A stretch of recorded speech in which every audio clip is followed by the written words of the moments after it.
Blog Talk Radio.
On planet Earth today, this time.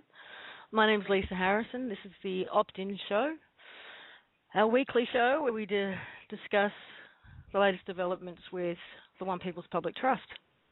And I want to say welcome to everybody. Now, excuse me, I do have a bit of a cough, and it does sound like I grew an Adam's apple overnight, so if you're picturing me in 10-inch heels and sequins and far too much makeup, I understand why. I try to get through it, so bear with me.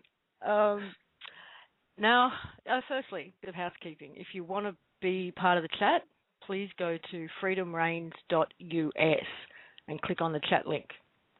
There's plenty of room in there for everybody. There's no chat coming up on Blog Talk today. Now, before we bring in the rest of the crew, I've been asked by far too many people to please address what I'm referring to as the first wave of blowback that we're seeing. And I've got quite a few things to say about it. All are, which I want to preface, all are my opinion, because predominantly that's what I'm seeing is opinion. One of the things we talked about quite a bit last year during the show was, as the year was ramping up, as the energies were ramping up and changing, that nothing that was based in fraud, nothing that was a lie or a false flag was holding water for very long. And Coney was a great example. I think that lasted about a week before it came back and bit the powers that be, or were on the bum. We had the Batman shootings. I think that took about 48 hours to start turning around. And now we're 2 months into the One People's Public Trust being, in fact, public. And we're now just starting to see some resistance. And nothing that's been brought to my attention so far has been anything other than opinion. I haven't seen anybody rebut the filings. I haven't seen anybody offer anything other than very heated and passionate investment in a paradigm. And this is my observation. And that's all you're getting from me anyway, is my opinion. So I'm not claiming it to be fact. You're getting what I feel, what I think, what I observe. None of it's fact. I'm not a UCC lawyer or a legal expert. What I am is a human being who has a sense of what feels right to me and what resonates with me. And what I'm seeing is people, for example, who are so invested in the fight against the system that they are fighting the end of the fight. Because where do you go from there? If their life has been the last 20 years of their life has been about trying to escape the system and fighting the system, what do you do when there's no fight left, if you're that invested? I'm seeing people who are invested in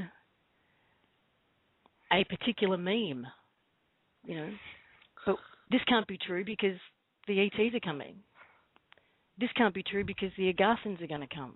This can't be true because of whatever, some saviour meme. I've even seen the One People's Public Trust be claimed as a saviour meme. And I don't get that one at all. To me, this fits the bill of we are the ones we've been waiting for. This was one of the people. Well, actually, it wasn't one of the people. There were many, many people involved in this process over the years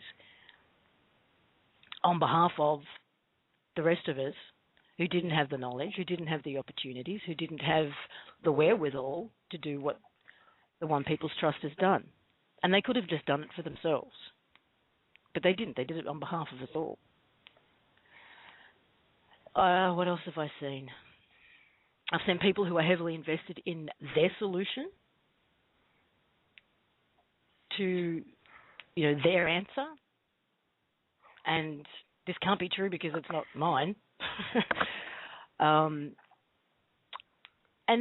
there's been some pretty interesting and entertaining radio shows of late. And for me, it's about energy.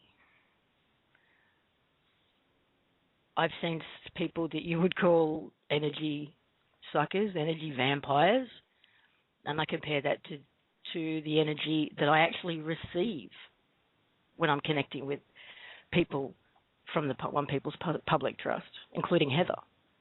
I've never met an individual who can give energy to the extent that Heather does, ongoingly.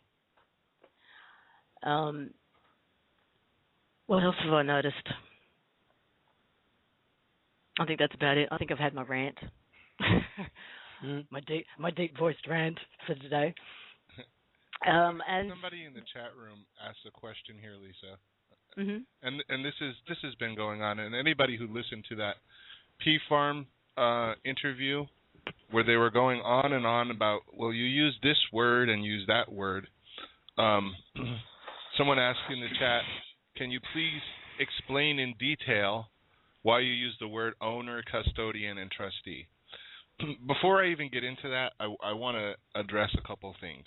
Number one, as I said in the beginning of the P Farm interview, none of these UCC filings are even necessary.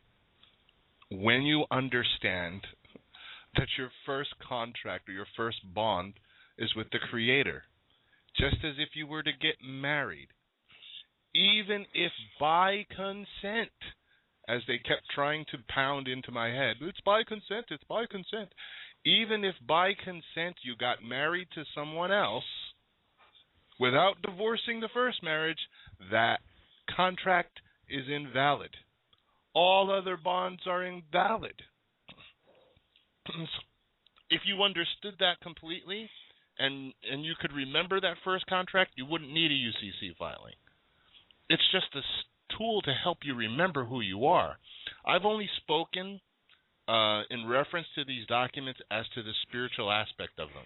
It is where I focus, because that's where I am looking at these documents. There is energy all over them, and I can speak to that. I can speak to that energy, but when someone picks one document, and mind you, they didn't read all the documents. They picked one document and started picking it apart and saying there's this word there and there's this word here, when all of the documents are related together. Now I'm going to answer that question about those words, owner, custodian. You are the owner of your being. In other words, no one else has authority over your being, your essence, your consciousness. You are a custodian or a co-custodian with the earth. Okay, and you are a trustee because you, as it is written in those documents, being bound to the people, where it is expressly forbidden to abrogate, subjugate, violate, incriminate, or any other kind of gate that you want the free will of another human being, is expressly forbidden in the context of those documents. So anyone who's afraid, oh, we're selling our soul into slavery, we're giving up our sovereignty, first off, you are already done that when you were born. You were already in the system. Don't be worried about, she's going to put us back into the... You were already there. And now just realize that you're free. You don't need to sign anything. None of us, nobody, that I know of associated with the One People's Trust has ever asked for a penny. They never asked to sign any membership. There's nothing for you to fill out. All you got to say is, I'm one of the people. Bob, these UCC filings are absolutely useless unless we act, and they are absolutely unnecessary if we do.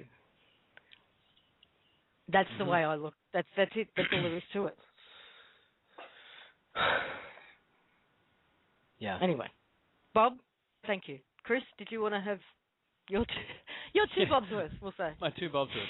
Good morning, everybody. Welcome to the show. And yes, I'd like to have two bobs worth. For those who don't know what a bob is, it's actually a reference to an early reference to an English shilling, which used to be a currency here a long time ago. So I want to put in my two bobs worth. Commentators getting hung up on particular aspects of certain documents is actually their own problem. Okay, this discussion will always end at the following statement: if you're not in a position to rebut the filings, then thank you for your opinion. But that's all. It's just an opinion. So please proceed and rebut the filings, and that will put the whole issue to bed. And the other thing, hang on, I've got to put in my second Bob. Okay.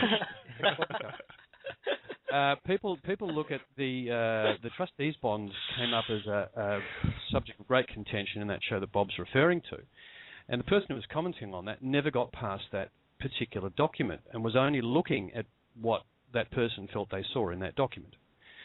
But because they hadn't actually read the rest of the filings, they didn't actually know that the successive filings completely shifted the nature and contents of the trust to a point where the only things in there were the entire population of the planet, all the living beings of the planet, in as self, which is the eternal heart, which is the thing that actually counts because it's immortal, and that is bound to the Creator, which we are. We are part of the Creator. So, negate that if you want to. Say that's a bad thing if you want to. If someone's going to own me, I'm happy for it to be the Creator. We're also bound in co-custodianship of the planet with the planet. And the planet is also bound to the Creator. Now, if you've got a problem with that, I think you better go back to square one and have a think about whether you simply would like a one-on-one relationship with the rest of the universe with no outside parties inserting contracts between you, or whether you want to play some other game just based on statutory law and trust law interpretations of very complex UCC filings, which I think is the wrong attitude to take. And just as a final point, if all of the well-trained, high-level UCC lawyers in all those really big corporations couldn't rebut these filings, might be a big hint there for the rest of us, people out there. And as one final thing I'd like to say, we're all on the same side. If you're not sure that these filings are going to work and you can't rebut them, just watch from the sidelines and cheer on, because we're actually working for everybody here. Everybody. That was three. That was three Bobs, Chris. So if anybody needs an extra Bob, go ahead and take it. Sorry, I have an energy debt there. I made the comment before the show, and Chris said, "Remember that." And I said, these people who are having an issue right now, do they want to be right, or do they want to be free? What do they want more? Because we are all on the same side here. We are one people.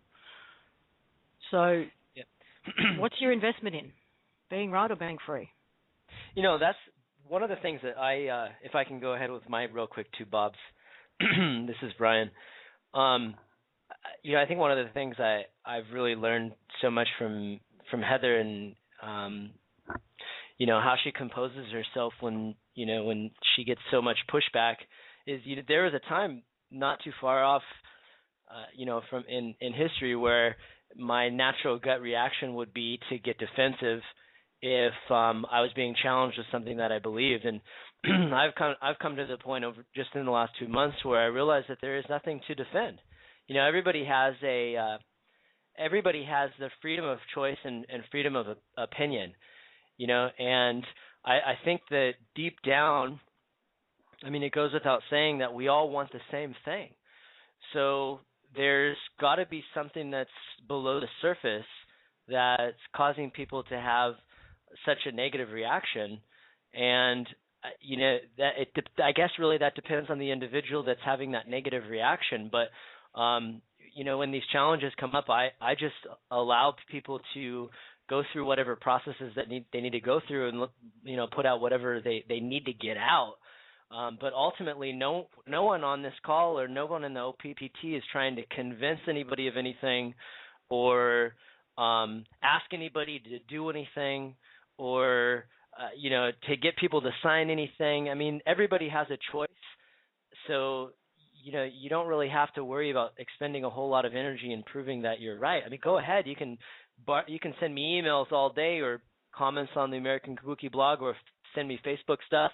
I'm not going to go toe-to-toe with you because we're fighting for the same, and fighting is an old paradigm word to use, but we're all in it for the same cause. So, holding space for these people that are having these negative reactions is, just something that kind of goes with the territory when dealing with, with something this big, which is by all accounts, absolutely unprecedented.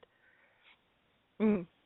Another thing I wanted to mention, just listen to the energy, follow your heart. If you're angry and frustrated and that's what resonates with you, you're going to be surrounded by angry and frustrated people. But we have pretty much a good time on all of our calls, and all of us every single one of us have our own problems. We have houses being foreclosed. We've got loans that are being, and I don't know a single one of us that are independently wealthy. So I do understand, and I'm not trying to be insensitive to people's issues, nor am I, advocating that you should do one thing or another, because if it hasn't become obvious to you yet, the powers that be are going to do whatever the fuck they want anyway. It doesn't matter what kind of paperwork you do, which word you used in the courtroom or not. I know some people who are brilliant. Dean Clifford, sitting in jail right now. So they're going to do what they're going to do, regardless of what paper you signed or how you put it and how you worded it. What you need to do is you need to appeal to their heart and remind them of their obligations. And as far as that is concerned, and stay in your own space. Because honestly, the only thing that's really being traded here is your energy. And when your energy is leaving you, that's when you feel fear. That's when you feel anger. That's when you feel frustration. I don't allow myself to go into those areas, and so I'm not going to, foray into that environment, because that's not where my power exists. Everyone has got to find what resonates with them and follow it. Be true to it. All right, I think we've given that enough attention. Don't you? I think we've given that enough energy. Absolutely. Okay, the big news really last week was the courtesy notice coming out, and was that only last week or was it before that? I've got no sense of timing anymore. And a lot of you have used them. A lot of you have sent them off, and a lot of you also have a great deal of questions. So we're going to start by dealing with those initial questions and any confusion in regards to the courtesy notice. But having said that, there are two resources for you available on the Oppt-In.com website. One is a video, which goes for nearly 2 hours, and it's between Scott and Ken Bartle and Chris Hales, going through the courtesy notice virtually line by line. And most of your questions will be answered in that audio. The other thing is the guidelines that come with the courtesy notice. Read them, reread them.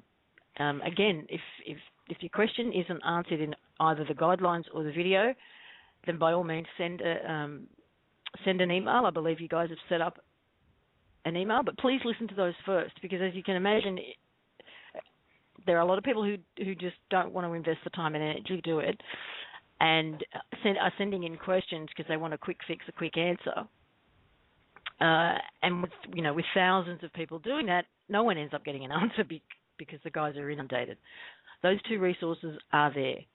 But if you really do have a question that doesn't get answered by either of those, what's the email address? Chris or Ken or Scott? The email address, Lisa, is, it's pronounced Foropak. It's FOROPAQ @gmail.com. That's FOROPAQ @gmail.com. And if you want to know what the Foropak stands for, it's for One People Australia Questions. That's the email address. And do you want Scott and I to give you guys a quick rundown on the thing that we're going to be releasing later on today? Absolutely. Okay. You there, Scott? Yes. Hello, everyone. Hi. Hello, Scott. Hey, Scott. Hey. What Scott and I have been doing the last couple of days is collating all of the inquiries we've had so far, and we've done another audio tape which will be going up on the site this afternoon, which goes through over 40 of them, and there's a little bit of repetition, but we're bringing out different things all the way through. Really worth listening to, because it's additive to the first tape we did, which discusses the courtesy notice, literally paragraph by paragraph, in quite some detail. Now, having said that, just before Scott and I talk about some of the specifics of the things that we encountered in the inquiries, the courtesy notice is going to be re-released probably later on today. We're putting out a Word version, which will be just a Word document. The PDF, because of the requirements for translation and people's desires to change prices and to actually handle the addressing a bit differently at the very start of the document, we had a talk with Heather. She was in favour of just putting out as a Word document and letting everyone stand on their own recognizance. But the understanding has to be this. The first 2 pages of the document where the actual lawful and legal aspects of the courtesy notice are expressed really need to be not touched. Don't change the spelling of words or any aspect of them other than formatting. If you want to, adjust font sizes and spacing, that's fine. The only thing we really should be changing in any way are the respondent and the proponent names that need to go in, the matter, which is the very first thing that you put in, the action that they've taken that's triggering your use of the courtesy notice, and the second instance of the respondent's name or whichever respondent is relevant to put at that point in the document. Reformat those so that whatever your particular matter is, it's expressed clearly, because clarity is more important. And as you go through that audio that we're putting up today, we'll give you all sorts of aspects to think about for when you're actually using the thing. So, Scott, the items that we ran across most often when we're going through all of the requests. Right. Well, yes, we had some very good questions. It was actually thought-provoking, and there was a couple of good little suggestions there as to what we can do in future little ideas, like the little social media signature or privacy statement. That was a good little one. Most of it was sort of an expansion on what we'd covered earlier. And if I can just touch on what you mentioned about changing that courtesy notice, one little litmus test, if you like, that might be worth running through is I've seen now a couple of variations of folk modifying that courtesy notice, and a couple of them were falling into the category of compelling action from another, as in, you have to do this, you have to release that, you have to stop doing this. And I'd suggest that falls back into your control over another. And what we're doing here is a courtesy. And there's no courtesy to be had when you're directing and commanding someone else. So if the modifications that you've made start demanding and commanding someone to do something, it's not really a courtesy anymore. The courtesy is to point them in the direction of these UCC filings, and that's the verbiage that we've used in those 2 pages. It's please direct your attention to that and have a read. We're not saying you have to do this, you have to do that. Yes, we'd like them to cease and desist their actions, and should they not do that, and would they like to engage with you on a one-to-one basis as individuals, then here are my terms for doing that. Now, there's no compulsion in that. It's not you have to do this or you have to do that. So if I can just reiterate, the litmus test may be anytime there's compulsion coming in of commanding someone to do something, I'd suggest scrunching that one up, throwing it in the trash bin and starting again. The other thing that needs to come across is, you're informing people that they're acting now within 100% full liability and responsibility. But that goes both ways. You've got to remember that. So are you. You're 100% reliable and responsible for your own actions. So treat the recipient of this courtesy notice the way you would like to be treated. Yeah, it's definitely a two-way deal, and we get into that with a couple of examples in the audio we recorded last night. Yeah, there's actually a stance that you're taking that you need to understand, and that do you want to use the example, Scott, of there was one person who was concerned about what if they come and actually reclaim my car. Do you want to run through the principles behind that? Because that's a particularly important aspect of putting out terms and conditions. You have to understand that it is, again, a two-way street. Yeah. So essentially, when you're offering these terms and conditions for someone to perform an action that becomes the acceptance of your terms and conditions, what you're doing at that very point is you're saying, I agree for you to perform this action in exchange for however many thousand ounces of silver. So if you look at that very closely, it's your agreement at that point for them to perform that action. Now, you're attaching a rather large price to that, which for most people will be the incentive, well, actually, no, I don't really want to do that. However, you, by offering those terms and conditions, you're actually agreeing to that action. So in the example of the car, by approaching this from the mindset of, I want to stop them from taking my car. Well, this is the free will part of the universe. So in offering those terms and conditions, what we're doing is we're saying, well, yes, yeah, you can come and take my car in exchange for 5,000, 10,000 ounces of silver. You set your price. And it's that price that puts the choice back on them. Do I really want to take this guy's car in exchange for 50,000 ounces of silver, which is quite a bit of value if you try and work those out. So it's about your attachment. Exactly. You know, let go of your attachment to the car or the house or whatever it is that they could come and claim. If you can let go of the attachment, then you'll be able to inject the right energy. Right energy, yeah. In my opinion, into this whole interchange.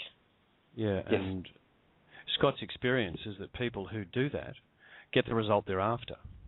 And if they put this document out there in a state of fear, their wishes are actually more likely to be carried out, or their fears, I should say, are more likely to be carried out because that's the energy they're putting out there. So it's very important to be in the right energy when you're actually using these documents. And it's probably a good time to go into why people have a lot of fear, because a lot of people have been asking about enforcement. And last week we said that we are the enforcement. It's up to us. So being in that space is extremely important, that space where there is no fear. Because when you understand and you know something to be true, regardless of what anybody else is saying, and you know it in your heart, it doesn't matter what anybody threatens you with, you hold on to your truth.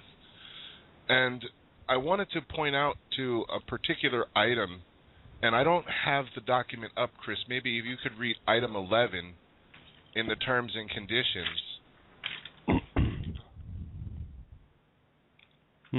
Item 11, let's just see if I'm muted. No, I'm not. Good. Item 11 is action against another not party to these terms and conditions absent a lawfully binding contract between the parties. Would you like to explain or begin to explain what that can mean and how it can be used? Scott, did you want to do that, or shall I jump in? Yeah, I can touch on that. And thanks, Bob. It can be used for example, say there's a family member that's detained or has any action performed against them. Now, in a perfect example with the family, that harm that's inflicted upon another family member translates also to a harm that happens to you. If your partner is detained and can't pick up the kids from school, or is detained and isn't able to go to work and provide money that would pay for the rent or that sort of thing, it's an action, again, absent a lawfully binding contract, that inflicts harm that translates through to another person. Now, in this aspect of us all being one, there are some very wide ramifications of how that might be used. I've just given an example of in a family environment, and it can be extrapolated to other instances. Has it helped there, Bob? Yes, very much so, because I believe it's in a way that we can all stand together. Because, when you're standing by yourself, it can almost, it is like David and Goliath, but I assure you the reality of the situation is much, much reversed.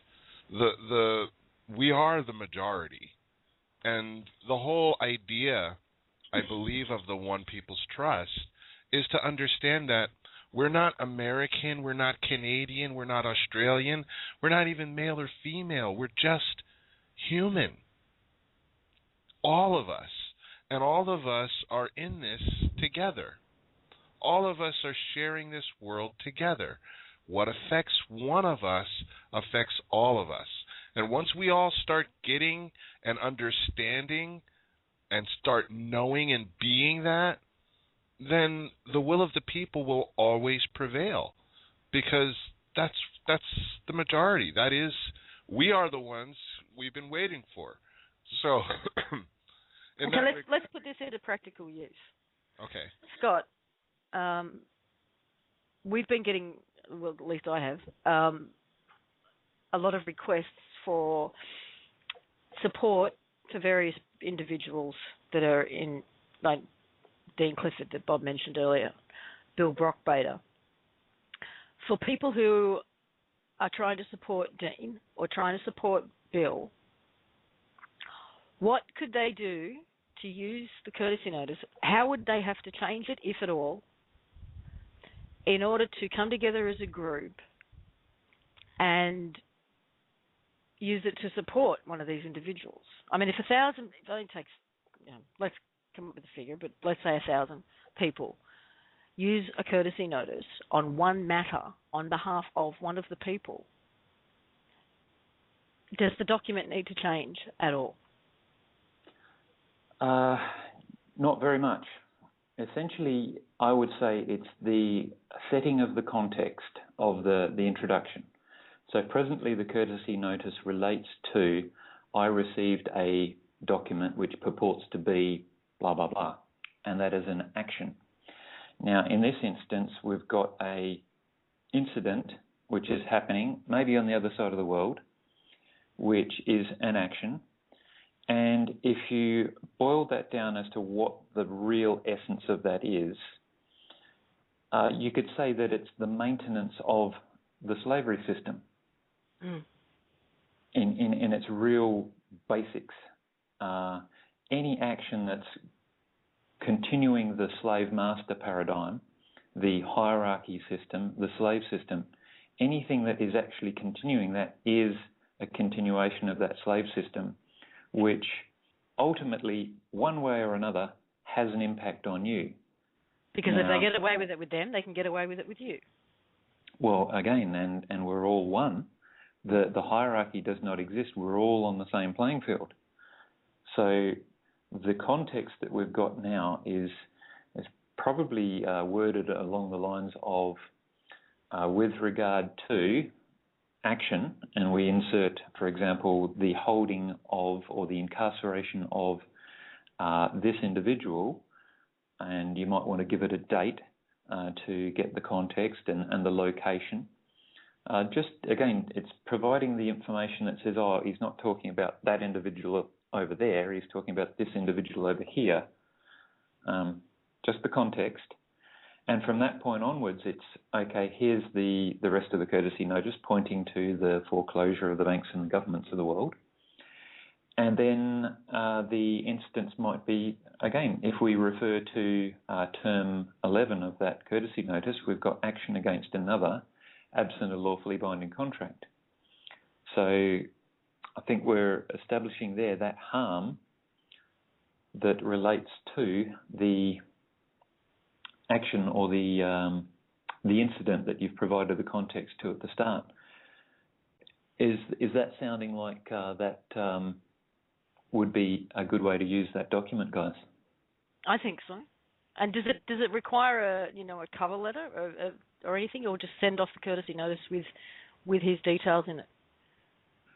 Well, I think now that you've got the Word document that you can modify yourself, I would put the context within that courtesy notice. Again, all we're talking about is the first paragraph before we've got to the meat of the document. So it's basically everything before we're talking about defining or the definition of respondent. Mm-hmm. So whereas we had, I have received a document that's purported to be, and it was insert material, mm-hmm. That paragraph there can be modified to set the context of that action and the maintenance of the slavery system. Indeed, because the following paragraph is your I am statement, and the way I view this is we can state it as we can say there's a problem here, maintenance of slavery systems, but the underlying principle is harm to one is harm to all, and if we're all one people, then harm one of us and you harm all of us. And for me, that's the way I would probably write that. I think it's very important that and this is probably one instance where the courtesy notice, whatever, if you write it from the heart, that's what needs to go in there, because that'll put the right energy into it. Harm to one is harm to all. Harm to one is harm to all. That's the way I feel about it, and that's the way I would write that. And could someone please... Oh, sorry, go on, Scott. Yeah, one last thing is, say, for example, you benefited from the information that individual was sharing with you that is now incarcerated. You are directly affected by his incarceration of not being able to get access to that information that he was providing. So even on a purely one-to-one basis, there's the harm to one, harm to all working in a different form. So who would these be addressed to? Like in Dean's situation, he's currently incarcerated and will be brought before a judge. I don't know whether the judge is known at this point. I mean, these things don't usually get organised until close to the day, do they? Or do you address it to whoever's bringing the charge? There's, by the sound of it, numerous individuals that are... All right, well then I would put a call out him for... walking out the front door. Right. Someone... Go on.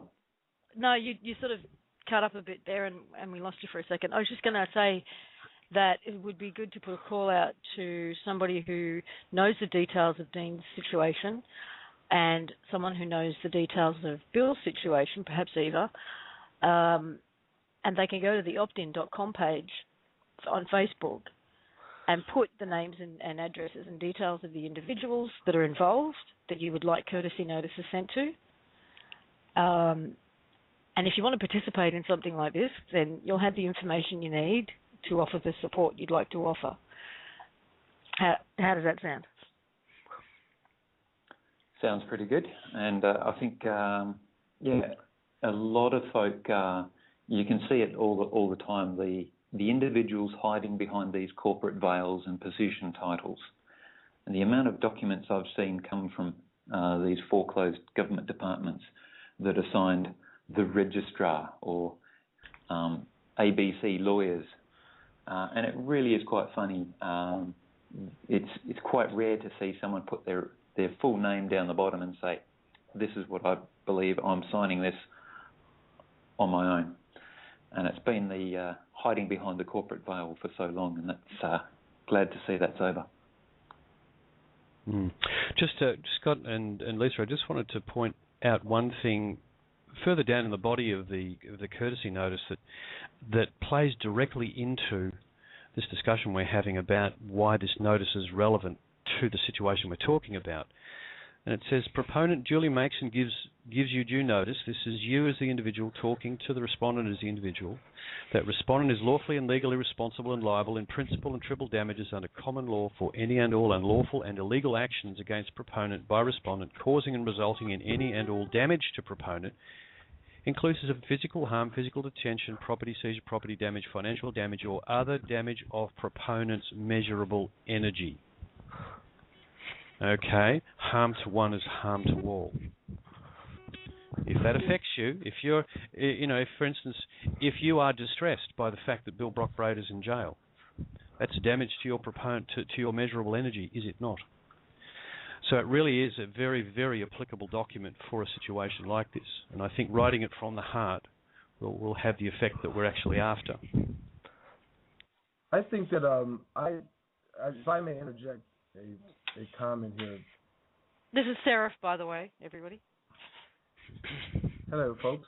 Hey, Seraph. Brahim. I would like to touch on two parts of it, if I may. Enforcement. A lot of people are afraid of enforcement by the quote-unquote powers that were. I personally don't even like the term powers that were, and I'll speak on that in a second. Enforcement. First of all things in this world, everything that's not created by the creative force is governed by the UCC. Is governed by it. It is dealt with by it. Everything about it is connected to the UCC in one way or another. Now, with that being said, and the One People's Public Trust going inside that proverbial belly of the beast to make it implode, it basically renders every piece of that house of cards impotent, if you will. Now, with that being said, whether you believe that or not, that's fine. But here's the part that I want to really touch on. Force versus power. I don't like the term powers that were because they don't have any power. All they have is force. They've used force by the threat of gun or taking your stuff at the threat of a gun because they don't have any real power. Power is an internal thing that you exhibit outwardly. Force is something you use when you are afraid or you have no power. That's why they call it the Air Force, the armed forces. When you make somebody do something, you're forcing them. You can only make them do it because you don't have the power to either share in it or it's yours automatically. So you have to force it. So I think that if you've never been in the back seat of a cop car because you fought a foreclosure by staying in your house, then you don't know what it feels like to have that fear go away because you're being forced to do something, and all of a sudden you feel your real power, and then the people who are oppressing you feel that power and let you go. You think it was a fluke, but that wasn't a fluke. It's because everything, when you take it back to prime source, is based in the power of our personal and internal and universal energy. That personal, internal, universal energy eliminates force coming upon you. And you can look at that from any perspective you want. You can go all the way, quote-unquote, New Agey, or you can go all the way to Southern Baptist Church down in Mississippi. It still comes to the same thing. Your power is in our oneness, and the force comes when you don't have a power. So you pull out a gun or you pull out a bat or whatever. I mean, that's my take on it, and I believe that the documents that we're doing now are merely for the sake of those who are in duress this moment.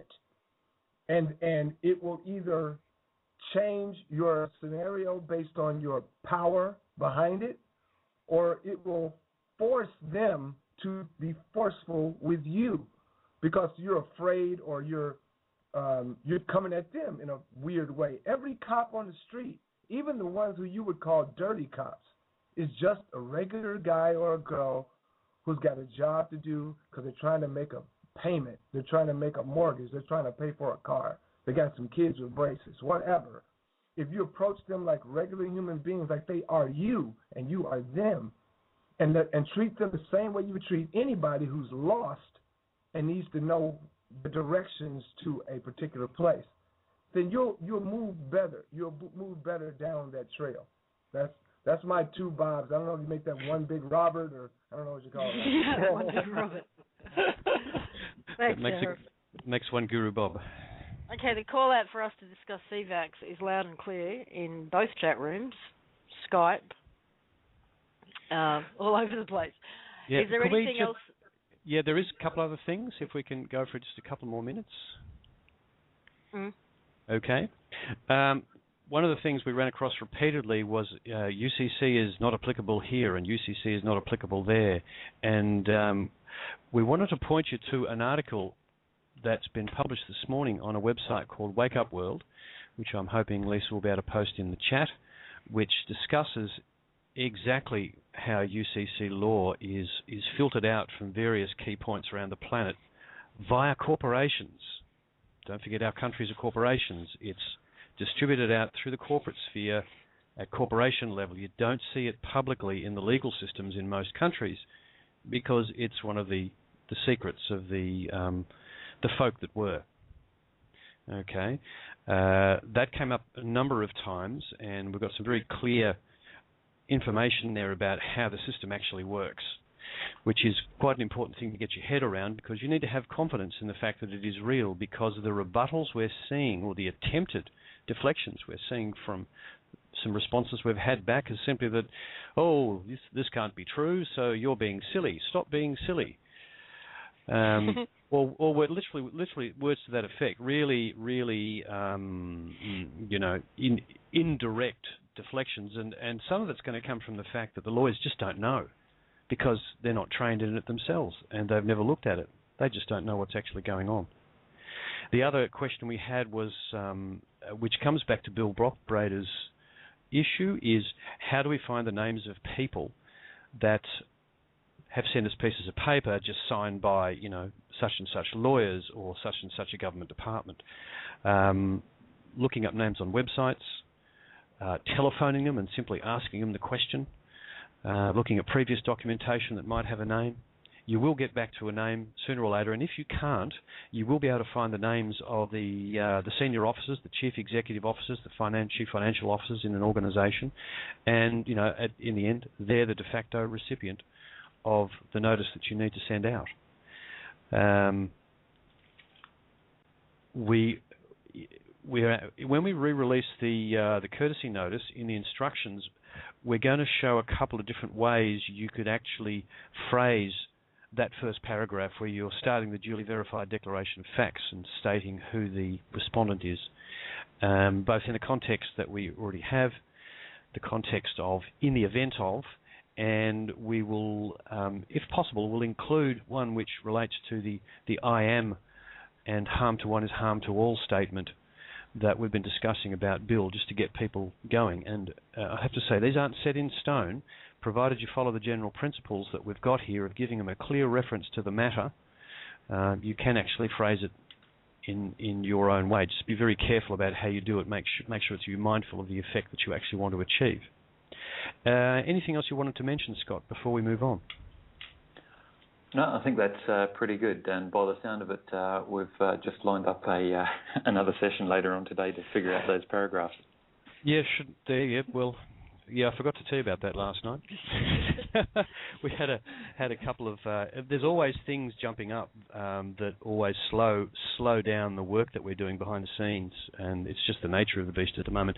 And look, as far as just a final comment about the way that the blowback is coming, I fully expected this to happen, because the penetration of the information is reaching out into successive layers that are closer and closer and closer to mainstream thought.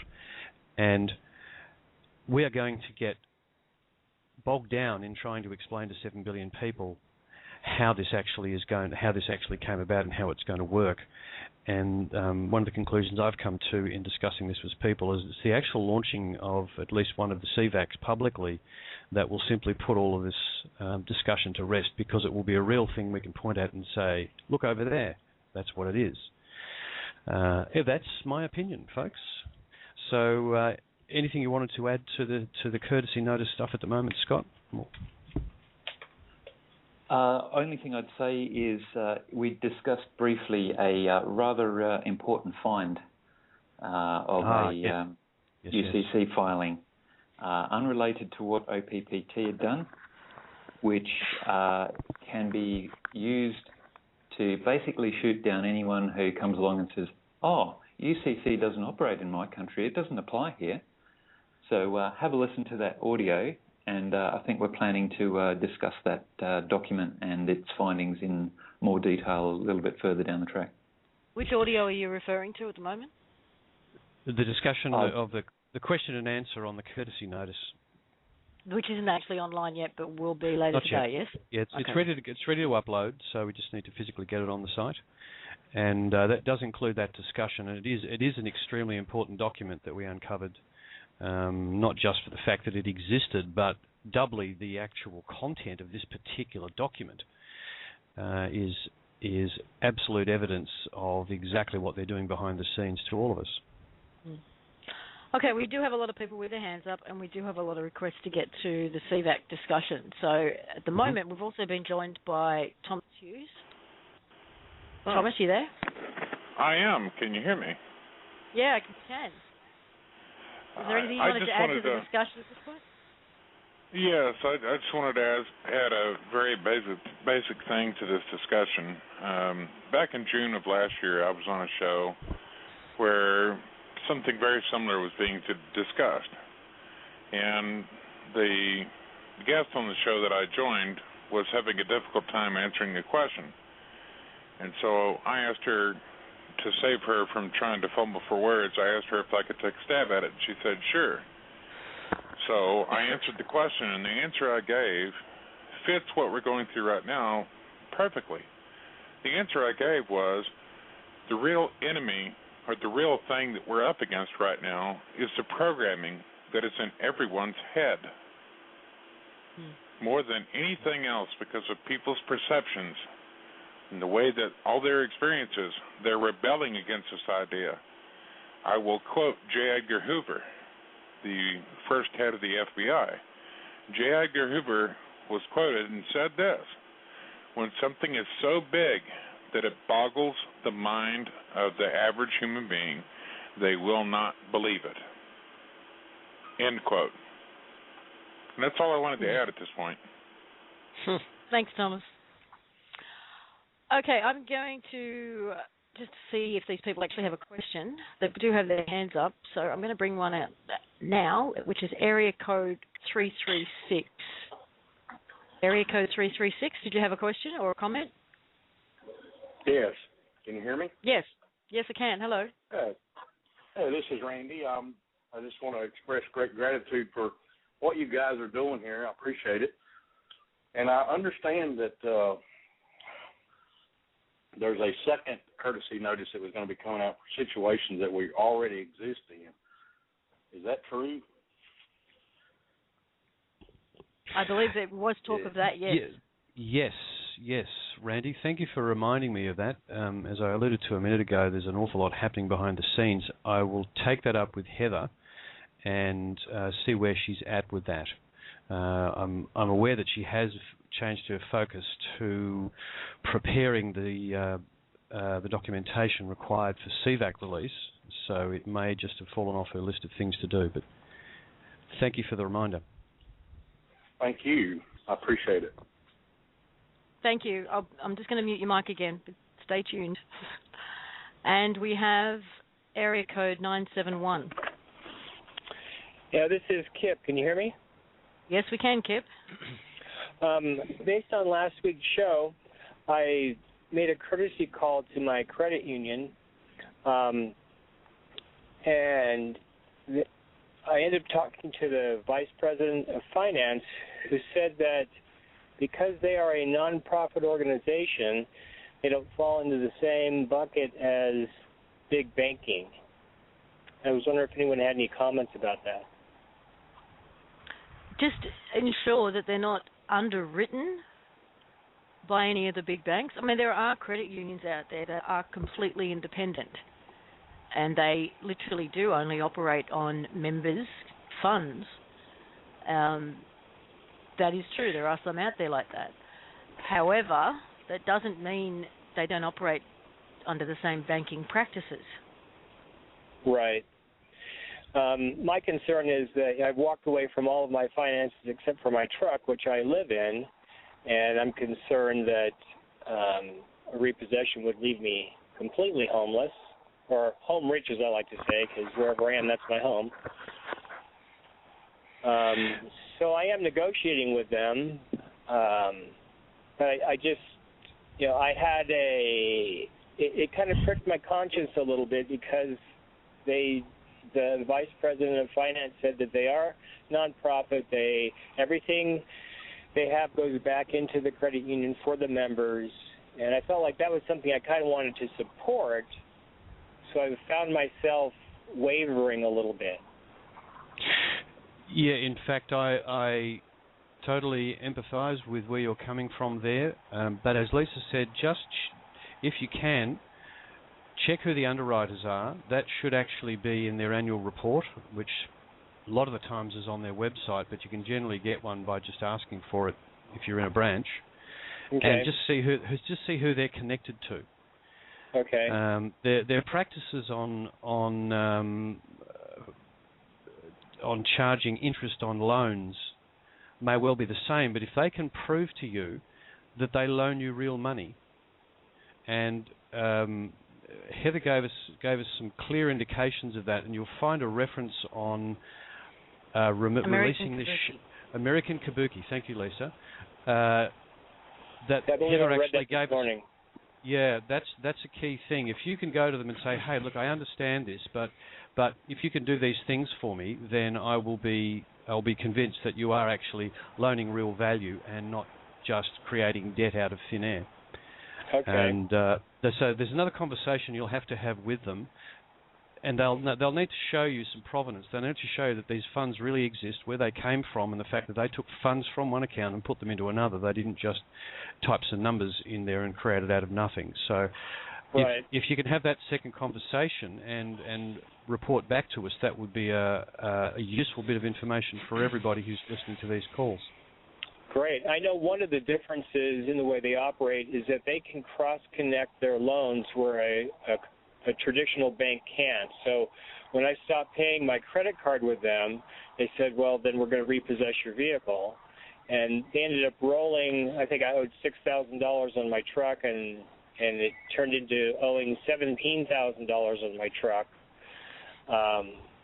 And according to the rules that they operate by, that was legal for them to do that. So I just thought I'd throw that out there because it's unusual. Can I ask, what's your name again, sir? It's Kip. Kip, this is Sarah. Look, Kip, let me ask you a question. Yeah. And this will break it down for you real simple, brother. When you think about what's going on with you and that so-called credit union, does that feel good? Well, it didn't up to the point where they insisted that they're a nonprofit and that they don't engage in the banking practices of the large banks. I didn't have a chance to call this guy back. I actually called today, and he's out of the office until the 4th of next month. But I was going to ask questions like, do they do fractional banking? No, but see, let me 1 second, Kip. Sure. What you're doing now is you're giving me fiction. I'm asking you something that's real, and that is when they tell you your truck loan is no longer $7,000, but it's now $14 or whatever. Did that make you feel good, like they were on your side? No, I reacted out of fear and went ahead and agreed to it. Right. So that means that they're using force because they don't have any power. Let me tell you something about credit unions. Just like anything else, if they're telling you they loaned you money, they're connected to the banking industry. And nobody, I don't care who you are, you don't get to do this without the express permission of the fiction known as the banking industry. You may make it sound better, but it's still right. the same. It's still the same game. So if you don't feel good about it, if you don't feel good about how they helped you, if it feels like they're hurting you, then they're not doing what they should be doing. And that individual who's telling you that he's accentuating the fraud, which means he's doing a disservice to you, which in turn his choice is doing a disservice to himself. Help that brother out as soon as possible. Yeah, I appreciate that. There's a way. Okay. Sorry. Everyone's talking at once. Yep. There's a way online. You can check the routing number of your credit union, and you can find out which Federal Reserve bank it's tied to. Okay. Exactly. Mm-hmm. Okay. Yeah. Thanks. Just one. Yeah. Look. Yeah, I really appreciate everything you guys do. I'd just like to make one final comment, Kip. Heather is consistently saying that everything has been returned to absolute. The absolute position we're all in is that bank that you're dealing with isn't there anymore. Its charter has actually been revoked.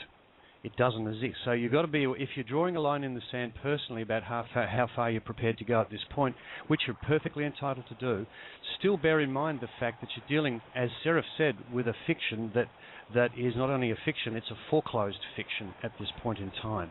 And just let that sit in the background and know that your power lies in the really taking that on board, that this shift has genuinely occurred. Yes, I appreciate that.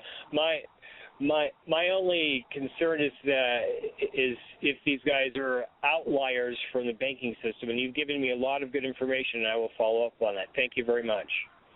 Thanks, Kip. Thanks, Kip. Thanks, Kip. Okay, we have caller 970. 970? Hello? Hello. Oh, hello. Hi. Oh, hi, everybody. Hi. Gosh. What was your name? It's Katie in Southwest Colorado. Mm-hmm. Hi, Katie. Hi, Katie. Hi. Yeah, gosh, so much. Everything has been so wonderfully spoken this evening. It's one thing to the next. I don't have any. The land. What about the land? Oh, okay. Well, oh my gosh. I don't even know where to begin. Okay. Well. Okay. Question. Well. I'm sorry. I was just. Do you want me to come back to you in a minute, Katie? I need to stop. Take a deep breath. I was trying to pull over. Okay. Oh my gosh, so many questions. Okay, well, I really. Might have to come back to you, Katie. Yeah, that's fine. Yeah, that's great. I love you guys. Thank you so much for all that you're doing. Katie, get a pen and paper if you've got one handy. Write a couple of things down, and I'll come back to you in a few minutes. Okay, thank you. Okay, no problem. Back in the Baptist church, we would have said Katie got caught up in the spirit. She didn't know what to do. She was just.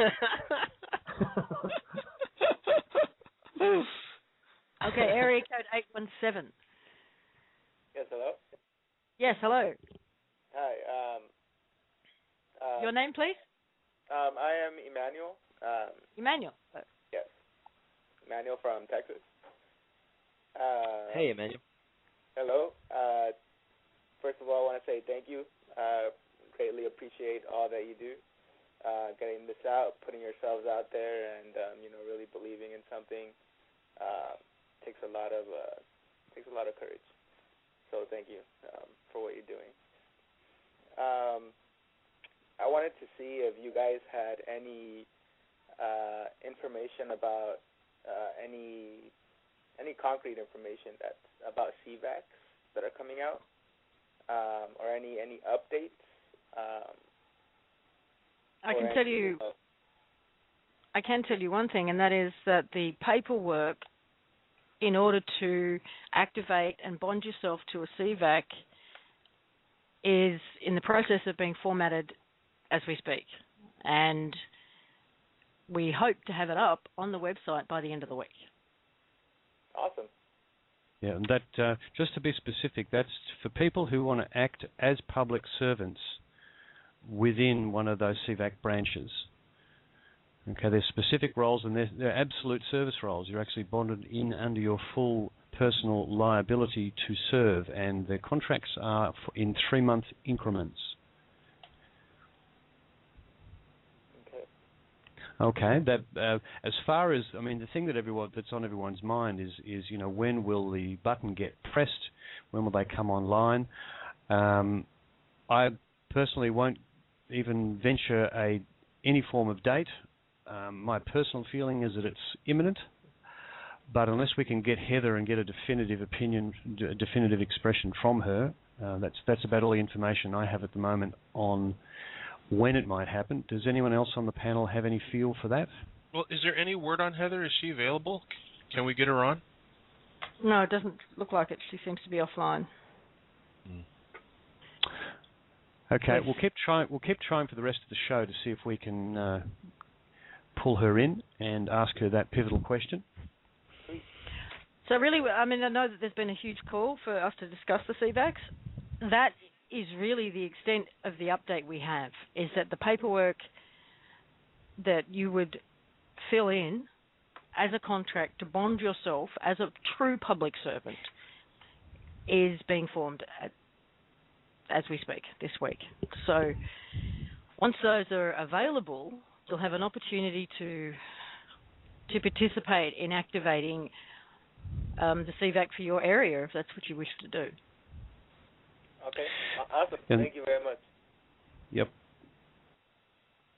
Okay. And the message there, Lisa, really for people all around the world, because I'm pretty sure this is starting to penetrate all around the world, is that in every area that was nominally previously called a country, that there has been a branch reserved for that area, and if you or a group of you are keen on serving and kicking off the whole process, and it's going to be a pretty interesting ride, folks, I would be emailing the trustees now with an expression of interest. Their email addresses are on the website, and they'll be fully expecting people to start to contact them, and we encourage you to do so.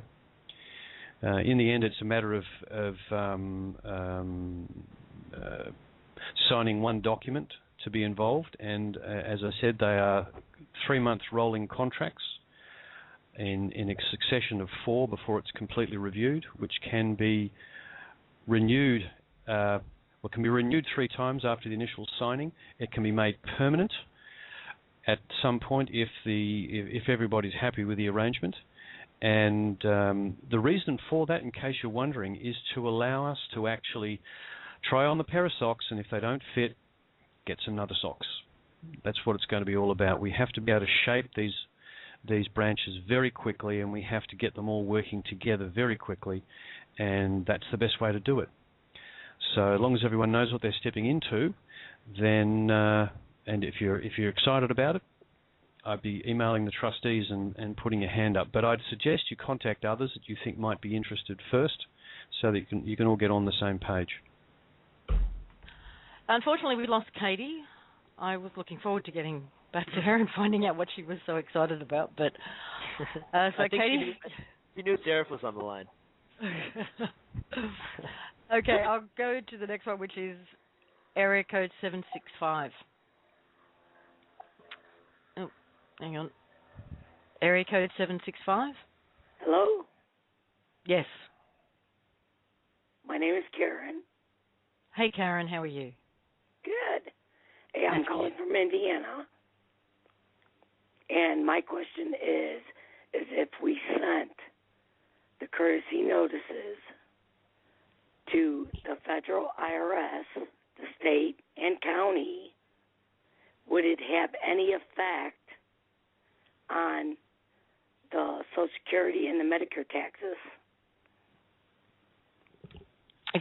You're asking if you sent your courtesy notice to the IRS, would you stop receiving a benefit? Right. Would that jeopardize anybody that if we quit paying taxes, would that jeopardize anybody that was collecting Social Security at this moment and Medicare? Would that jeopardize them?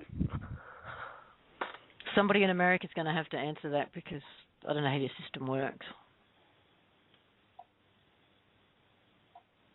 And Bob? But by sending you've sent a notice to the IRS, you're saying? Right. And is that going to affect your medical benefits or your Medicare or Social Security? No, because actually they're two separate entities. If you have an IRS, I mean, they're all tied together. So, but they operate as two separate entities. So if you're talking about the Internal Revenue Service, if you have a tax issue or something like that, that's not related to your Medicare or your benefits that you're getting from Social Security. Okay, what I'm stating is if everybody in the United States quit paying the federal IRS taxes, the federal taxes, and state taxes and county taxes, would it jeopardize them if they didn't start receiving any of that income? Would they mess with the Social Security and people that collect, the old people that collect Social Security and Medicare? Can I speak on that, please? If you wish. What's your name again? I'm sorry, ma'am. Karen. Tara, I love your name. Okay, Tara. Let's start. Karen. Okay, sorry, Karen. Let's start here. Federal income taxes.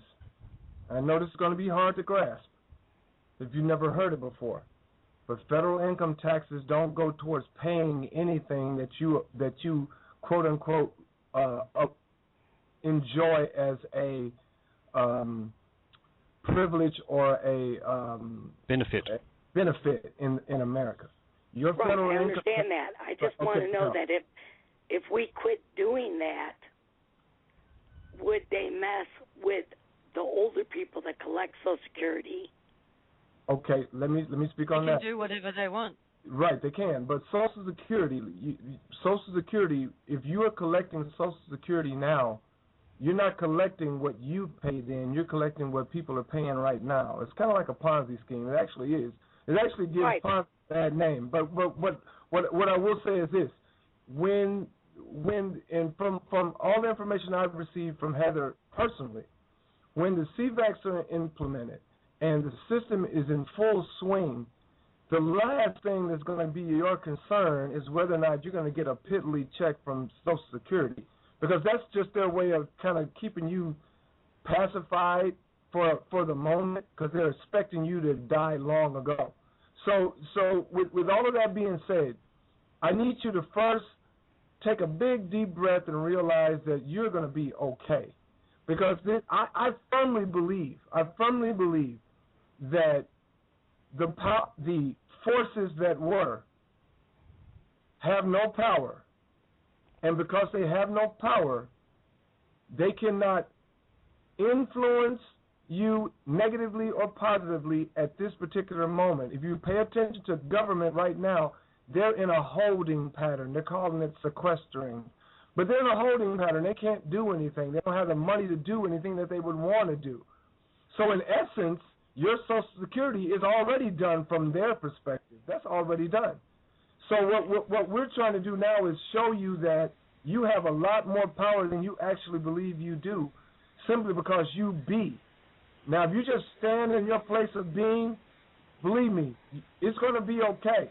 I can't give you any specifics. I'm just going on what I feel, and that in and of itself, coupled with all the specifics that you've heard today, and if you've been paying attention to anything with respect to the OPPT up until this point, those specifics are there, but you have to know them for yourself.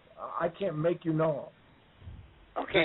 This is one of the things, Karen, that the activation of the CACs and why it's so important that they do get activated, to relieve people from that desperation, to relieve people from that need to, how am I going to pay, so that you could have a little bit of breathing room, because you'll have an account that you can access, that you could actually purchase and do the things that you need. I understand all that, because I'm looking at a perspective that I don't collect Social Security, but I'm talking about elders that I live with that don't have an understanding of this, and try to get them to understand this when it happens. Do you understand what I'm saying? You know what? I think you're saying. My personal feeling is that we're going to see the CACs online, and we're going to see people's needs met. before the other happens, before Am I on the Social Security stops. No, Am I unmuted still? That's where my concern is, because I have to explain to quite a few people what's happening. And there's a lot of people out there that are very religious, very within their beliefs, to get them to understand that it's going to be okay. Karen, if I can address this with you, my name's Thomas, by the way. I'm on disability pay, so I receive a monthly check from Social Security on disability pay, and I can tell you it's not going to be interrupted. A lot of people last year, and what was it? It was May of last year. Obama said that we may not be able to send out Social Security checks, and of course, everybody was telling me in a fear state that we're not going to get our Social Security checks. Well, I went and looked it up, and he said he may not be able to, but they were running with it as we won't get our checks the next month. I could tell you everybody did. Yes, everybody did, and I could tell you something else is many audits that has been done of Social Security. There is between 900 million and 1.1 billion surplus in Social Security.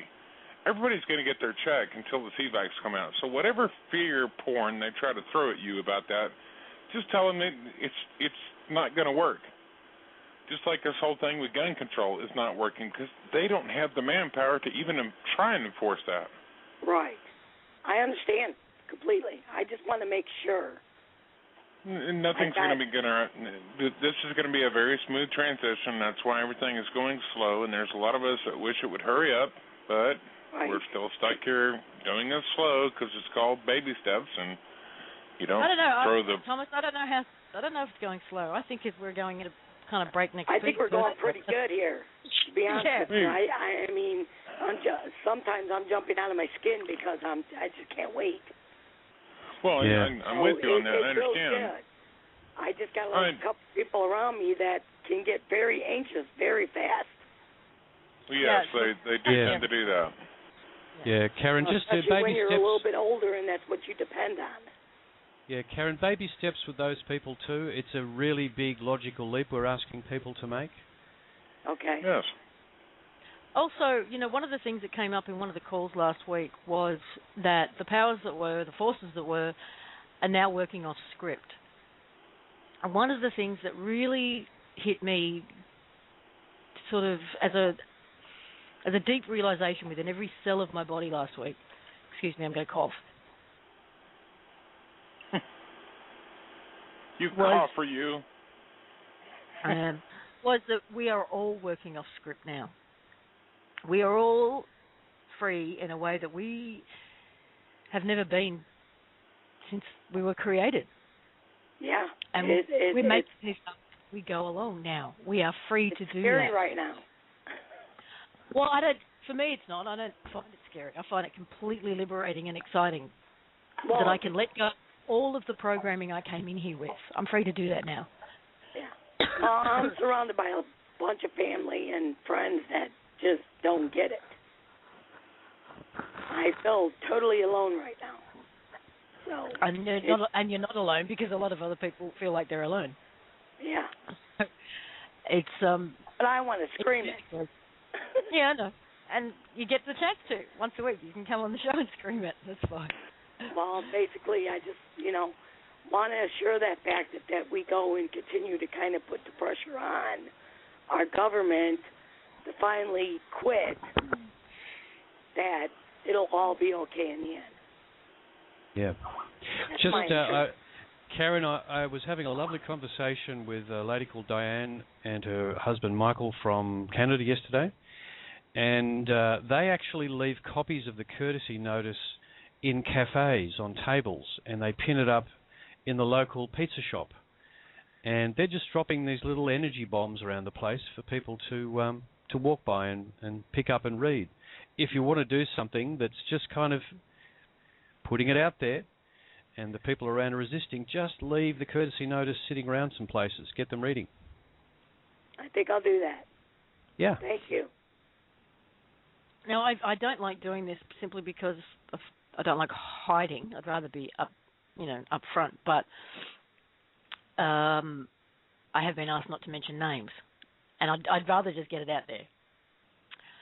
There is a retired lawyer who spoke out last night privately, and someone who doesn't have an agenda or isn't heavily invested, who has looked into the UCC, and his comment was, this absolutely has legs. The only thing that would stop it is if the people don't get off their ass. Exactly. All right?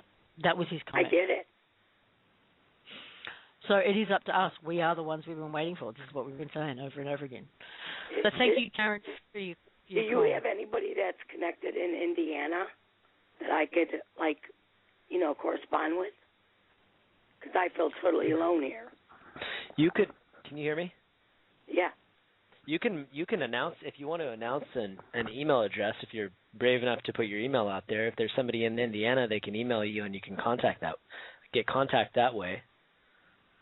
Okay. You could also start a meetup online. Okay. Go to meetup.com and start a meetup for your local area and see in Indiana. So if anybody listening is in Indiana, go to meetup.com and see if there's any local meetup groups. They're springing up they're springing up all over the place. Okay, thanks. Love you guys. Thank you. Too. Okay, bye. Okay. We still have a lot of people with their hands up, and the overall chat seems to be more information on CVACs, but that really is the only update we've got at this point, is that the paperwork to bring these things online is not far away. It's days away. So just hang in there. And I'm going to bring out caller 281, area code 281. Yes, I'm here. Thank you. I'm Rose from Texas. And hey, Rose. Hi, everyone, and thank you again for all you do. I spoke to a friend of mine today, and she said there is an international tribunal world court which follows UCC laws only for crimes against humanity. The international court can file crime charges against all nations for committing fraud against all free sovereign citizens against the world by ignoring foreclosures by OPTC. This goes for governments, media, or corporations and can be completed by citizens' arrest of the media management teams, etc., so we can get the news out to the public. All the powers that are working through fraud and criminal intent to the UCC. This can be done in the now, and we can stop this madness of the time-consuming stuff of the old ways, and then we can continue our new era, our new world. Can you give us a link to where people can find that information? There was something put out today. Actually, I think it was on the OPTC website. If we follow what happened today on the news for what happened to the Pope, the Queen, and so on. That was from the International World Court. Mm-hmm. I can the research ITCCS, is that the one? Correct. Yes. And we can actually file through there, and instead of us going, these little steps, we'll just explode it. Okay. Thank you very much. Thank you. Yellow Rose of Texas, as was said. Area code 818. Hello. Area code. Yes. Hi. How are you guys? We're very well. And what's your name? Awesome. My name is Cody. I'm so excited to speak to all of you guys. I send you all love, light, and blessings. You're all incredible beings. Love to be attached to you. Thank you. Thank you. Okay, I have a couple of questions. They're real quick, but then at the end I just need a little bit of explanation, okay? If you guys could help me out. Where is the invoice, like the PDF for the invoice? Thank you for reminding me. Sorry, what was your name again? My name is Cody. Cody? I'm How do you do, Hollywood, Cody? California. Hi, how are you? Very good. You had a big party there yesterday, I gather. Yeah. Now, look, I forgot, it was on my list of things to announce before. We're actually issuing a Word document with a sample invoice in it. And so it won't be a PDF. It'll be fully editable, just to give you a starting point. And the point to make about it is that it's entirely up to you to select and insert the correct term and condition for the item for the action that you're invoicing against. Otherwise, it's just an editable Word document, as you would expect, and that will be going up with the update. Okay. And then how are they intending on enforcing the invoice? Like the CEO gets it and he's going to say to me, well, I'm not going to give you any silver. You're going to need to just pay your bill and so, and how am I going to make him do it? How would I enforce that? Yeah, the enforcement actually comes ultimately if they refuse to pay, if they continue to interact with you. And what sort of company is this you're dealing with, by the way?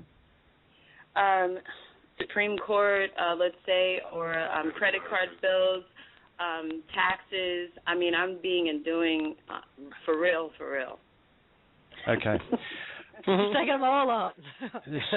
Okay. Yep. The enforcement comes from you standing in your space and saying, you've been foreclosed. I told you that I didn't want to deal with you anymore, yet you keep contacting me, so here's your invoice. And remember, at all times, you're dealing with the person that's issued you the piece of paper and anyone else in the hierarchy that instruct that person to act in that manner towards you. This is a deflection of a one-on-one situation, so it's always the person you've got to keep addressing. I'd encourage people not to even think of it in terms of, I'm going for the courts or I'm going for the credit card unions. It's the person, and you need to speak. If you're speaking to them physically, you need to say, I'm talking to you. I'm not talking to you as a company person. Okay, that's very important to remember that. Now, what happens is that they are successively invoiced personally by you, and if they don't respond, ultimately, and this is something that will happen in the 1 to 2 week time frame, we're going to define the process by which you put a UCC lien against them. This is a financial declaration, a financial statement, UCC financing statement against them, which ultimately is enforceable, should be enforceable by, I gather, by actually submitting it to a sheriff or a bailiff. Now, the problem here is, will they cooperate? And if they don't, then they're actually in breach of their own duties as well. And you can start courtesy noticing and invoicing those people. So this whole process relies on us standing shoulder to shoulder. Now, if you're having difficulties in the process, and something I'd like Brian to speak to is the concept of supportive email blasts and fax blasts that offers to help with these have been coming out of the woodwork, actually, according to Brian, and sheer weight of numbers informing these people that we're not kidding. We are not going to play this game. This is one of the things that this is one of the things I think that they're afraid of exposure more than anything. If you look at any of the protests, it's the people that have the cameras, the ones who have their iPhones out. They don't want to be looked at. Because all of this, and the more exposure that they get, and they realize that, wait, I'm getting courtesy notice from Peru and from Bolivia, and that the whole world, is watching. Yeah, one thing I'm working on right now is a good. I'm going to talk about it a little bit more on tomorrow night's show. Is we're getting camera crews together in various countries, and we'll actually send out camera crews to document this process to where anybody that has a courtesy notice that they can go deliver by hand. Not only are we going to serve the courtesy notice, we're going to film the process to put an additional layer of spotlight on the situation, and then we'll post that to the optin.com page, or we'll have a dedicated YouTube channel where people can follow these processes. And I put out the post today on American Kabuki, that the message from Heather about almost every loan, if not all loans, are fraudulent. And I mean, this particular post got more hits on it so far today than the conviction of the Pope. So there's so much interest in this, and there's so many people out there wanting to participate in these courtesy notices.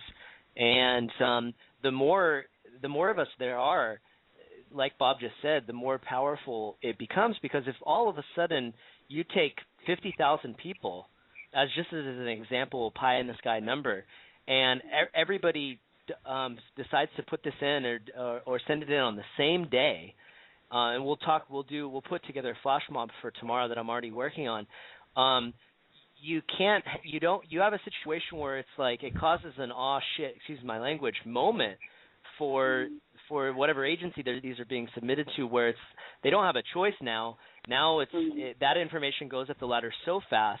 All the people that are the ones that are being served these notices, they're all made aware at the same time, and the whole thing implodes on itself. So tomorrow, just Chris, to based on what you just said, yeah, absolutely. What we can do is we'll put together fax numbers and emails, and we'll see what we can do to help Bill Brockbrader. But the power in this is it does come from us, the people, and the more of us there are, the more they have to pay attention and they have to respond. Well, absolutely. I was also dealing with the credit cards, and I was trying to find a name of a person to send the courtesy notice to, and I got a huge amount of pushback. In fact, when I kept asking, well, you have my name, you have my address, you have my social security number, you have my mother's maiden name, why can't I have your full name? And they're like, they've sent it to collections. Escalations department. And so I'm like, wow, so I'm a threat to you because I want to know your name. You know my name, and I'm dealing with you directly as a person to person. And I was dealing with the eternal heart. I was being calm. I was being loving and very, very patient. And it just didn't matter. So I was like, this probably is what really freaked him out. Amazing. Well, what was your name? What was your name? Cody. Cody. Okay, Cody. I'm sorry to interrupt, but I had the same. I sent my courtesy notice in today for my auto note with Chase, and I had a conversation with the guy. I called, and he said, we just had the standard. Okay, hey, my payment's only a couple days late right now, and I'm most likely gonna pay it because right now, really, my biggest objective right now is to get the courtesy notice in his hands and see how he responds to it. So when I was having a conversation with him, I already knew him by first name and I knew his extension, and I said, I have some information that I need to send you that could bring resolution to this matter very quickly. He wanted to hear that. So I'm going to send it to you individually, and you can pass the information along.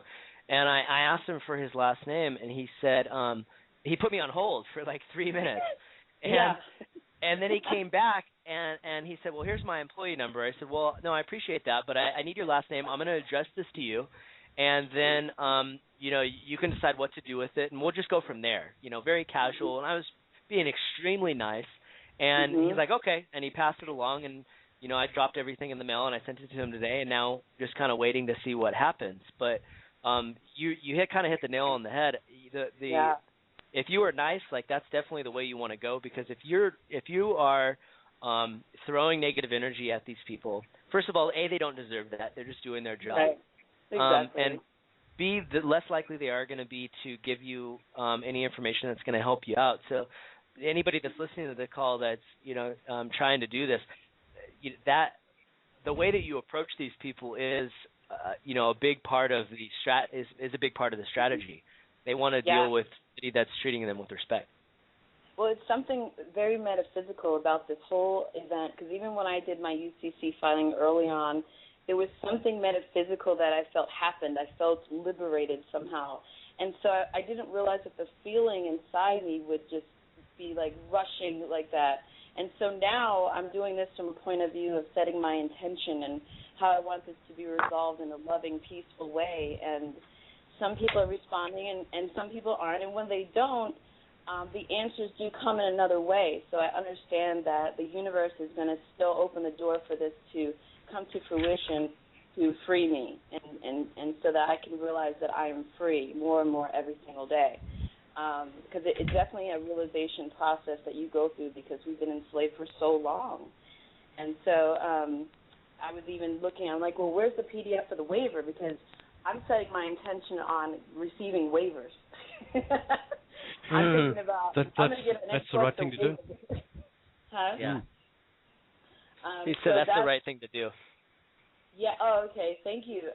So I'm trying to, I just feel like the energies are going to support whatever we hold in our hearts and in our minds. And so I'm trying to focus on that instead of, oh my gosh, what if they arrest me like Wesley Snipes, or, you know, what all my friends are saying, you better be careful. I just realized they're not ready yet, or they're not awake yet, and that's fine. There's nothing wrong with that. I'm just in a different place. So what I need from you guys is support, which I'm getting so much of, and I love all of you guys for that. Thank you.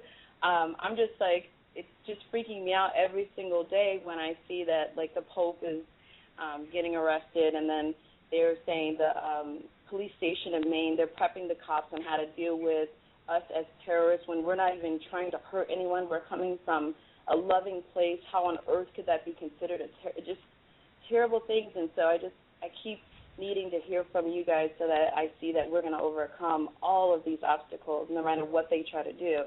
And so it's been a process, but it's been a beautiful one.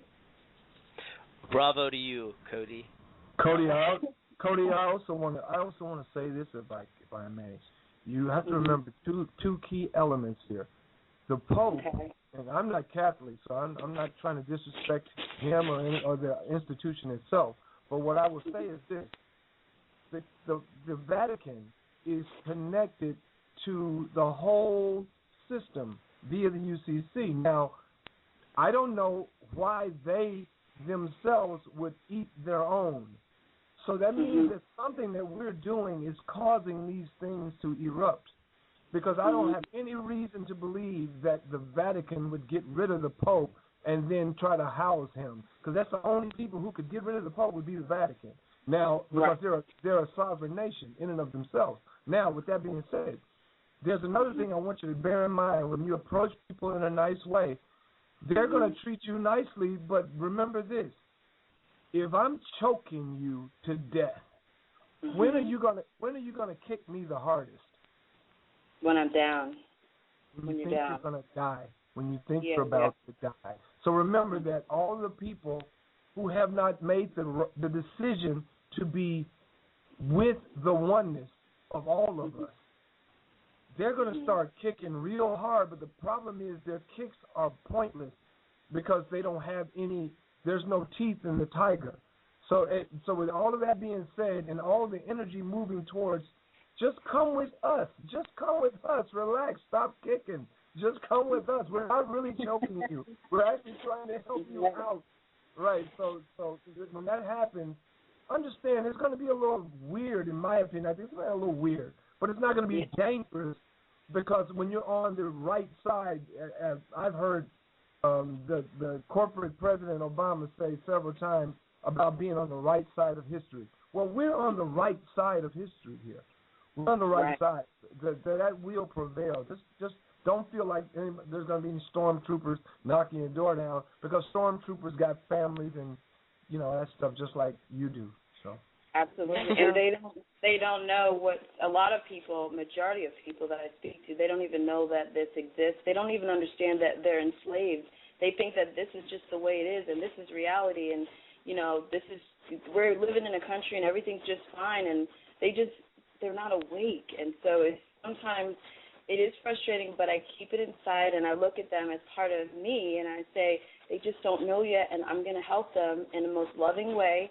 And only good things can happen from that type of interaction. And that's what I believe from being part of the source, creator, whatever you want to call it, of all things. Cody, are these people comfortable in the current system? The old, well, not the current system, the old system? They're very uncomfortable. They just think they're very that's uncomfortable.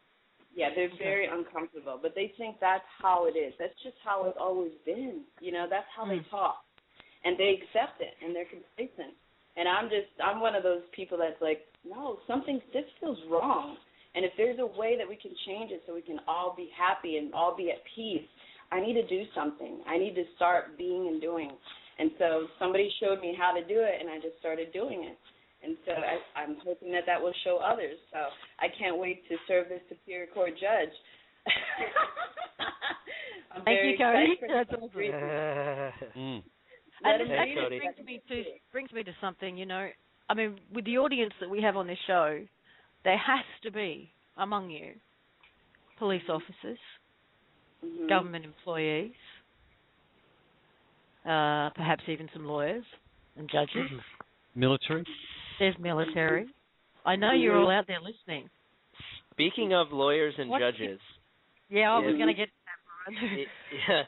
Speaking of lawyers and judges, if there are any lawyers and judges that are, or retired lawyers and judges that are listening to this call that have an interest in helping to support this movement, to establish some additional, not that we need any more credibility, but to establish some perspectives from having a law background, please send me an email to peoplespublictrust@gmail.com. We'll get that out of the way right now. peoplespublictrust@gmail. And I just have one more question. I don't want to take up all of it. I know I want other people to get into it. I don't want to be selfish, but it does feel amazing to talk to you guys. Oh, my goodness. But is there a PDF for the waiver? And also, can you explain a little bit how the silver converts to dollars and just that whole part of the invoice? Because I don't quite understand that part. Those are my last two questions. Okay. Both good questions. The waiver is actually on the invoice. If you look at the sample invoice, down at the bottom, at the end of the instructions, it actually says, and I've got the wording semi in front of me here. Just hang on a second. It actually says, waiver and grace. If within 14 calendar days of recorded receipt of this invoice, respondent is able to provide a sufficient verified response with an actual proof of claim of a binding contract because you've actually stated that is acceptable previously, or provide irrevocable written withdrawal of action itemised above causing this invoice to be issued. In other words, they write to you and say, we are no longer interested in pursuing this matter. And then you don't send them the invoice. This invoice will be waived, no payment is required. Any invoices issued prior remain payable. And then there's payment terms. That's the waiver. Okay, so it's actually on. That's actually it's their get out of jail free card. They can withdraw from that, and whether you choose to pursue the previous invoices or not, because the objective here is to have them fall silent. And if they do give you that waiver, then they've actually done as you wish. Okay, and what was your second question? The silver and how it's converted to yes, dollars. The silver. Yeah, the silver originally. What Scott was attempting to do was to have a way of stating the value in each of the items and the terms of conditions in precious metals only. The actual numbers on the current version that you're looking at are actually silver 1 ounce silver coins. Okay, but they are minted with a value of $1 usually by mints, even though they're actually worth say $37, $40. So what he's really saying is 2,000 silver coins minted as $1 coins, which is, it's actually that's actually $80,000 worth. But what we've decided to do is just to put it down there in numbers of silver coins. Now, if you want to put fiat currency, that's up to you. You can have pounds, lira, whatever you like there. Our recommendation is silver because don't forget all of these banks are foreclosed. Their money is actually not really worth anything. Metal is actually, it always has a value, and that's the decision you guys can make. That's what Scott does, and what I'll be doing. And if you, it's your free will choice to go back to American dollars. If you just want to keep it simple, it's up to you guys. Okay. Thanks for the questions. Thank you so much. Love, light, and blessings to all of you. Heather, love and kisses, and let's keep it going. Thanks, Cody. Thank you, Cody. Another thing I wanted to mention for everyone who's listening, if any of you who are out there who have been following along and have really got their head around the documents and have some creative ideas, because one of the obligations, getting a lot of air back. Somebody's got sounds like in a vacuum or something. It actually looks like it's coming from the BTR call line itself. Oh, okay.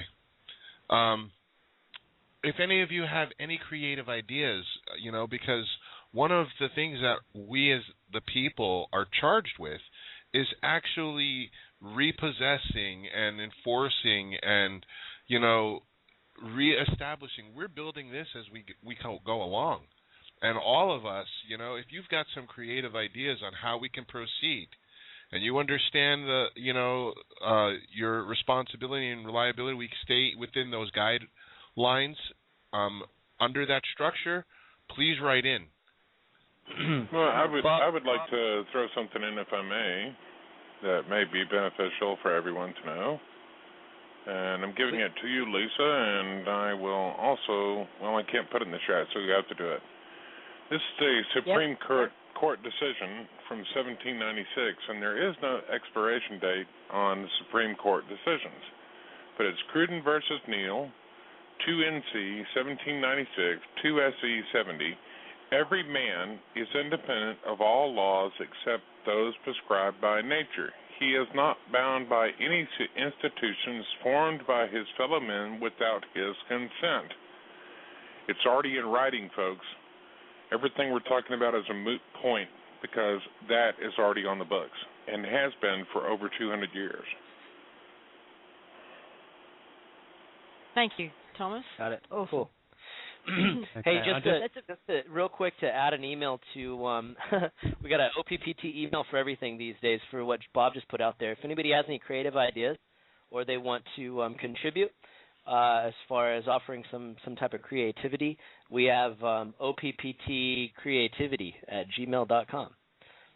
Oh, also, and I wanted to mention, last week I had asked any musicians out there, and I know, Sarah, if you're already on it, you got that cut that I'm still waiting to hear.